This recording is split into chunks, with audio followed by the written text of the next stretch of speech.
अगर ये बदनीयत लोग ना होते तो मौलाना फजल रहमान के साथ इन्होंने जो किया है वो कभी ना करते। इन्होंने उनको लाल बत्ती, ट्रक की बत्ती के पीछे लगा दिया कि जी हम आपके साथ ये डॉक्यूमेंटेशन करते हैं और आप हमें वोट दे दे 26वीं तरमीम में। मुल्क में इस वक्त हम देखते हैं कि सियासी इंतशार जारी है। हुकूमत और तहरीक इंसाफ के दरमियान मुज़ाकरात पर डेडलॉक बरकरार है।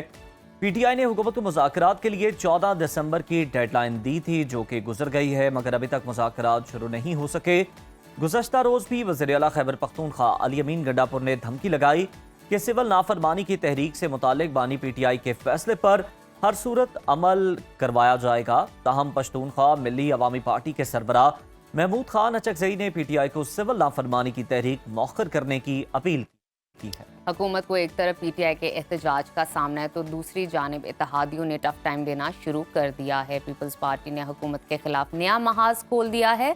दोनों जमातों के दरमियान पंजाब से शुरू होने वाले इख्तलाफात शिद्दत इख्तियार करते जा रहे हैं। दरियाए सिंध के किनाल के मामले पर भी दोनों जमातें आमने सामने हैं। मुश्तरका मफादात काउंसिल का इजलास ना बुलाने पर भी पीपल्स पार्टी ने तहफ़्फ़ुज़ात का इजहार किया। महंगी LNG की दरामद पर भी हुकूमत को शदीद तनकीद का निशाना बनाया जा रहा है। इसके साथ साथ MQM पाकिस्तान भी हुकूमत से नाराज़ दिखाई दे रही है और खालिद मकबूल सदीकी ने हुकूमत से अलहदा होने का इशारा दे दिया है।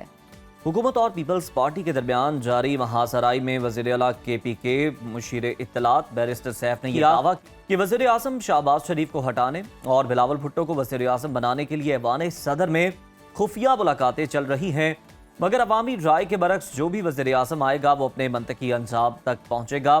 इसी तमाम तर सूरत हाल पर डिस्कशन कर लेते हैं। हमें ज्वाइन किया है पाकिस्तान तहरीक इंसाफ के सीनियर रहनुमा सेनेटर हुमायूं मोहम्मद साहब। हुमायूं साहब, वेलकम टू सुनो पाकिस्तान। ये कहिएगा कि मुज़ाकरात की बातें तो बहुत हो रही हैं, हुकूमत से मुज़ाकरात का मामला आखिर पहुंचा कहां तक है और रुकावट क्या है इसमें? बिस्मिल्लाहिर्रहमानिर्रहीम, इय्याका नअबुदु व इय्याका नस्तईन। देखिए जी, मुझे नहीं मालूम कि हुकूमत क्यों जो पाकिस्तान तहरीक इंसाफ ने एक ऑप्शन दिया है वो क्यों नहीं ले रही।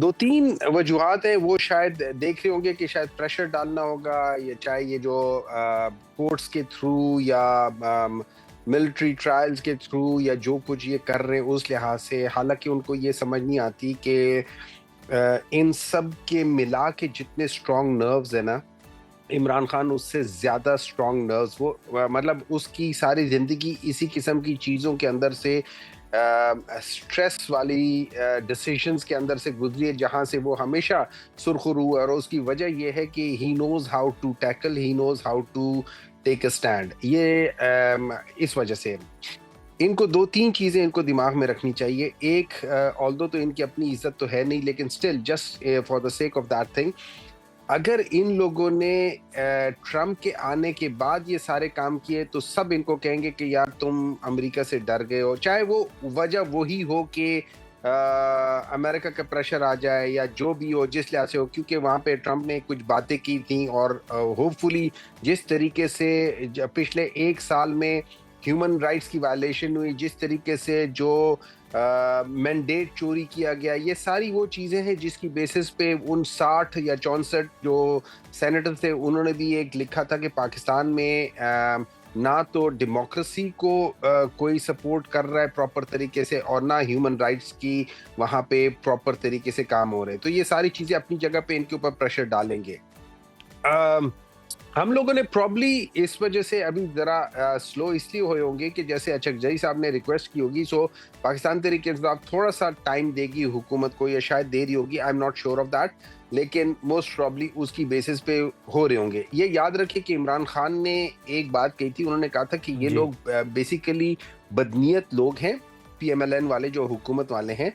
और अगर आप सर आपको नहीं लगता कि बदनीयती से ज्यादा अब ये भी है कि जो एहतजाज में नाकामी हुई है उसके बाद अब आपकी पोजीशन ज्यादा कमजोर हुई है, हुकूमत ताकतवर हुई है, वो इसलिए जो है वो ज्यादा कोई लिफ्ट करवाने के मूड में नहीं है? नहीं, देखिए मैं इससे टोटली डिसएग्री करता हूँ। इनफैक्ट जब हम जिसको हम कहते हैं ना कि ये नाकामी हुई है, मुझे एक बात बताए, जुलियन वाला बाग की ट्रेजेडी के बाद क्या इंडिया में जो तहरीक थी वो दम तोड़ गई थी, कमजोर हो गई थी, या जुलियन वाला बाग के बाद एक्चुअली उस तहरीक ने ज्यादा शिद्दत इख्तियार कर ली थी? देखिए इस तरह होता है कि for the time being yes setback हुआ होगा, यस सारे होंगे, ये अब लेकिन ये जो वजन होगा ना, लेकिन ये सर उसके इन बाद तो देखे ना, शहादतों वो का जो इत्तेहाद वजन है था, ये मुत्तहिद दिखाई देते थे। आपकी जमात इस वक्त हमें मुंतशिर दिखाई देती है, कोई कोई बयान उठ के लीडर नहीं, देता है, कोई कोई बयान देता है।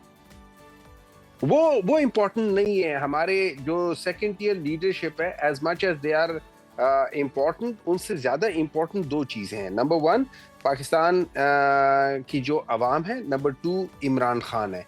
इन दोनों का डायरेक्ट कनेक्शन है। इसके दरमियान में वो जो इंटरमीडिएट्स होते थे ना, जिसको हम इलेक्टेबल्स कहते थे, वो पाकिस्तान तहरीक इंसाफ में एग्जिस्ट नहीं करते। सो अवाम जो है ना, वो खान के साथ डायरेक्ट है, अच्छा। Which is the most important and the biggest strength. क्योंकि वही वाली बात है कि the power of the people is much stronger than the people in power.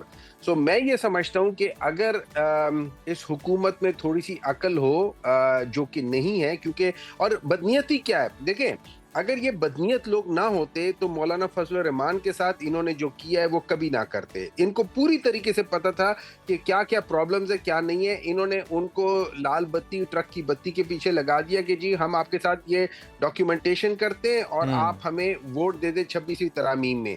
उनसे झूठ और धोखे के लिहाज से इन्होंने उनसे वोट तो ले लिया, लेकिन अब उसको झंडी करा दिया। और ये पीपल्स पार्टी और नून लीग वाले मिल के कर रहे हैं, इनमें से ये नहीं है वो है। रही बात MQM और पीपल्स पार्टी जो इस वक्त हुकूमत पे डाल रहे, वो इन पे हुकूमत पे प्रेशर नहीं डाल रहे, वो बेसिकली अपनी जो वो उनसे चीजें लेना चाहते हैं वो ब्लैकमेलिंग कर रही है। सारे बेसिकली ब्लैकमेलर्स इकट्ठे हुए हैं। हमारे साहब, ये आपकी बात कहीं ना कहीं बिल्कुल दुरुस्त है कि पॉलिटिक्स में ब्लैकमेलिंग तो चलती है, जाहिर बात है अपने मफादात को हर जो पॉलिटिकल पार्टी है तरजीह देती है।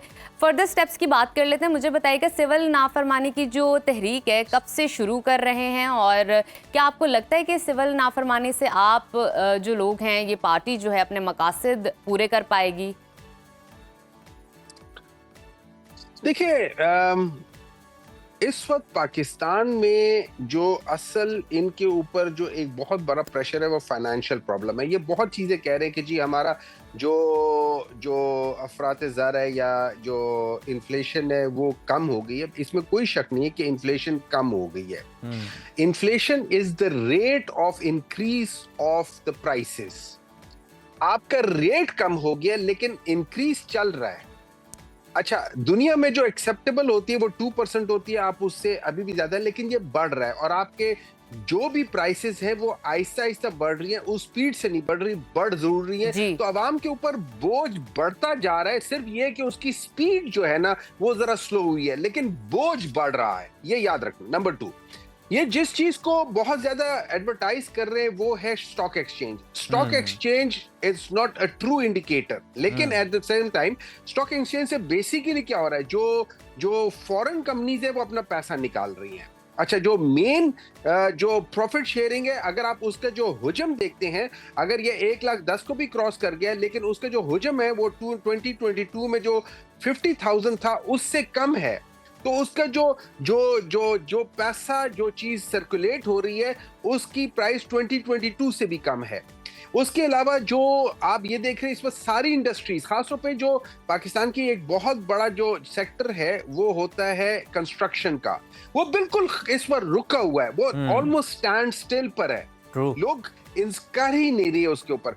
अगर इनको थोड़ी सी भी फिक्र हो इस मुल्क की, और ये याद रखें इनमें से ज्यादातर जो लोग यहाँ लीडर बैठे हुए हैं, सो कॉल्ड लीडर बैठे हुए हैं, वो उनका यहाँ पे फाइनेंशियल स्टेक पाकिस्तान में नहीं है।